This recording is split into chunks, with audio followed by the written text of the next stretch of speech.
আসসালামু আলাইকুম গাইস, সবাই কেমন আছেন? আমি কক্সবাজারে আসার পরে একটা বাগানে আসছি আজকে। এই বাগানটাই এই প্রথম দেখলাম দেশি লেবু। কক্সবাজারে আসার পরে আমি কখনো দেশি লেবুর গাছ দেখি নাই। এখানে চলে না, এখানে সব বিদেশি লেবু। এখানে দেখছি আজকে দেশি লেবু। এখানে দেখছেন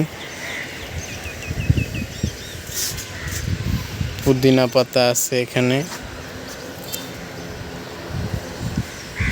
তারপরে বিভিন্ন ধরনের ফলের গাছ, যেরকম এই যে আম আছে, দেখতে পাচ্ছেন আম সাইজ দেখছেন আম।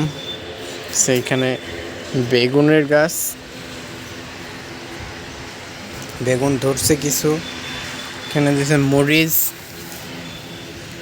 এই সেই মরিচ দেখতেই পাচ্ছেন আমার হাতে মরিচ। এই যে মরিচ, এই যে মরিচ পাকছে কিছু, প্লাস এই যে মরিচের গাছ, এই যে মরিচের গাছ, বিভিন্ন ধরনের মরিচের গাছ আছে এখানে। মরিচ, এগুলো মরিচ। প্লাস আরেকটা দেখার মতো দৃশ্য দেখাবো আপনাদের। এই যে মরিচ, প্লাস এই যে মরিচ দেখছেন মরিচ, যে মরিচের একটা সাইজ আমার হাতের থেকেও বড়, এটা মরিচ। হ্যাঁ, এই যে মরিচ আছে, বিভিন্ন ধরনের মরিচ।